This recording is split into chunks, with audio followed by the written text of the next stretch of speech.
well, regardless of FHA, now we do need this condo certification. Okay. Now there are really, I think, 4 reasons why, okay, condos are having a hard time getting qualified. And I'm going to go over those with you real quickly. And that's going to be end of this call. And then we're going to kind of go into other aspects and components to look out for when you are in a opening an escrow transaction, more specifically pertaining to the RPA. Okay, so number 1 is the inspection. We just went over it. So right now, and it's a new thing, right? It wasn't the case a few years ago prior, but it's the inspection. The inspection needs to be done, and if the inspection has been done, and the condo association is or is not going through repairs, that poses additional issues. Okay, so let's just say that the subject property of your borrower requires inspections and repairs rather, then the inspection itself now poses a question, right? Or the construction for repairs poses an issue now. So escrow, like if your unit is being repaired, but it hasn't been completed yet, well, guess what? It needs to be completed before we can close on escrow. Okay. If your subject unit needs to be repaired and it hasn't been started yet, well, guess what? They're going to look into whether there's enough funds in the reserves to cover that repair, which leads me to the second point of reserves. If there's not enough reserves in the reserve study, it can be unwarrantable. Okay. Reserves is a real thing. Right now, as I have personally experienced with my own, so when I was a treasurer for my own HOA, we took out 95% of our reserves and we invested into T-bills. So the past 2 years, we've been earning something around close to like 5.5 points or 5.5%.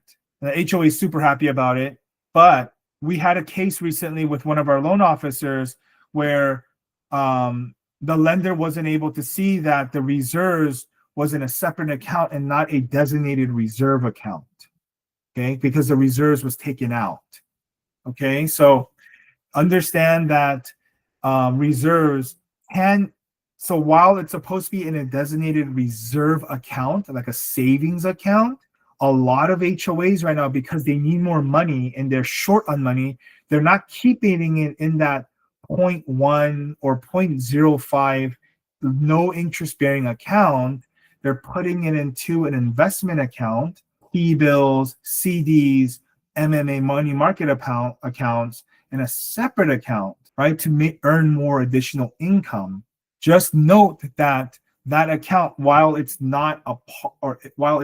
funds are not in the actual reserve account, doesn't mean that the HOA doesn't have reserves. Okay, that's just something to note. Okay. Another thing is how they fill out that questionnaire form here. Okay, so let's just say that it says that whether there's inspections have been done or not. If you go to question, I believe 8. No, I was wrong. 7. Does the project have schedule for deferred maintenance? Okay, or question 6. Does the project have funding plan for its deferred maintenance? Okay, if this is selected yes, lenders, that's a big red flag for lenders.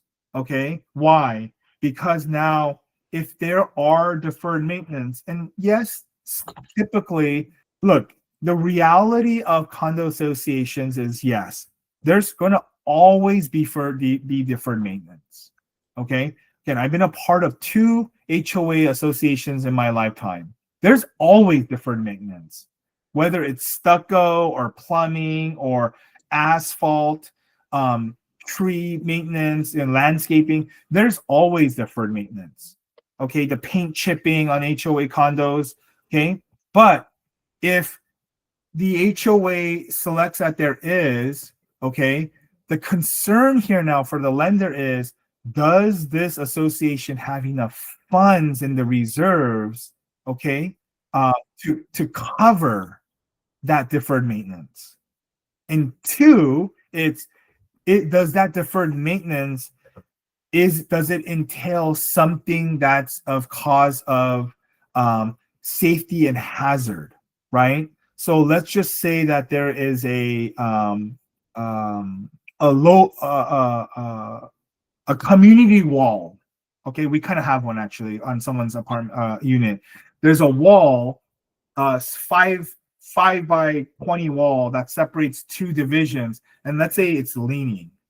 Okay, so that's going to have a cost to cure, right? So that's a deferred maintenance.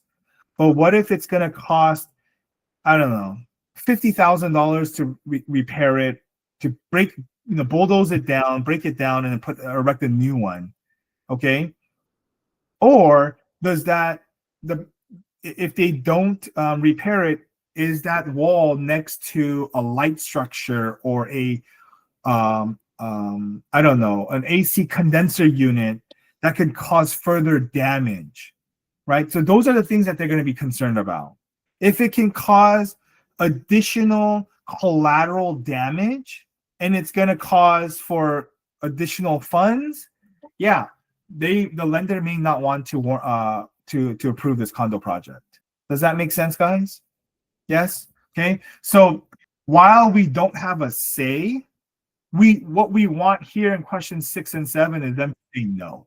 Okay. We want them to say yes or no. And these are, understand, Freddie, these are questions that you want to have with conversations you want to have with your agent up front. Okay. So when I have an agent who is working on the buy side with a client who wants strictly condos, or I have an agent who's taking on a listing on a condo, okay, these are the things I am having conversations about.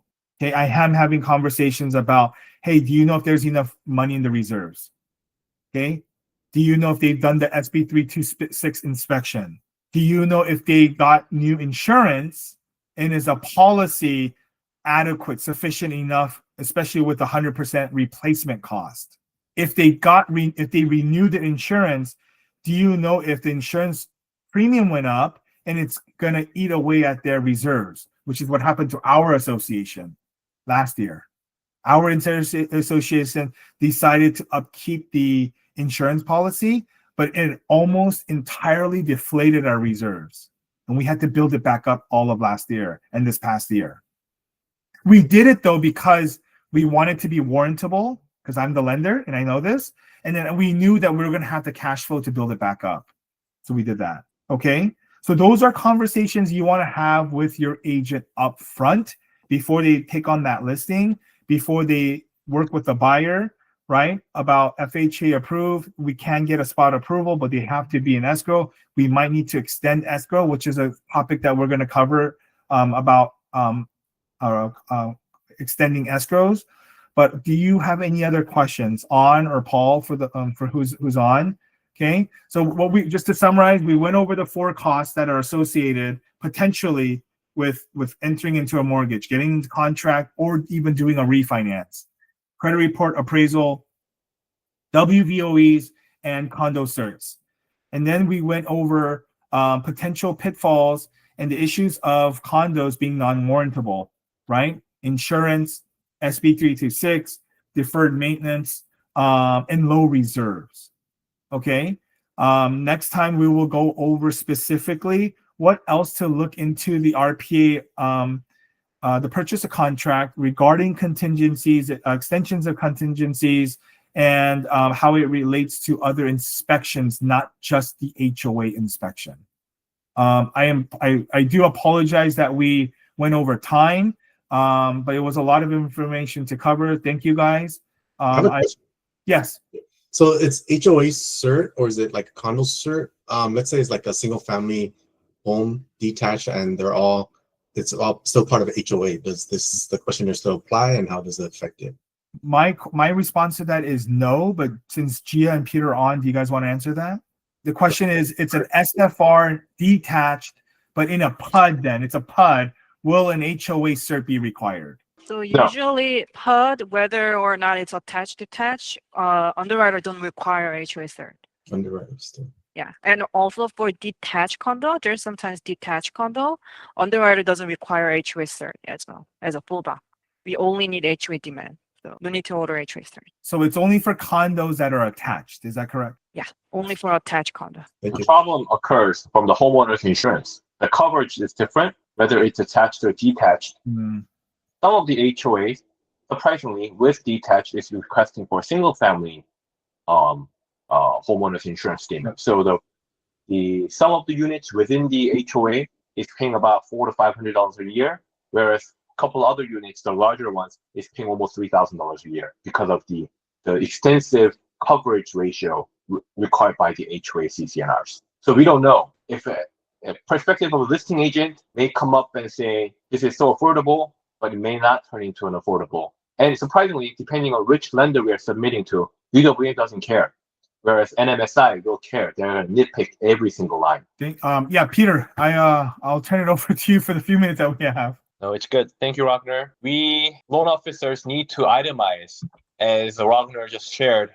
He went over about an hour, nonstop. And this is what we will be asked when we go into offices.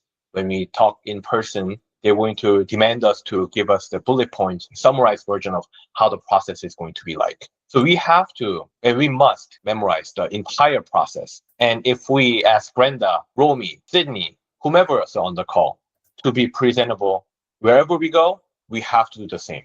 And if we can't do it, we have to practice starting today. Okay?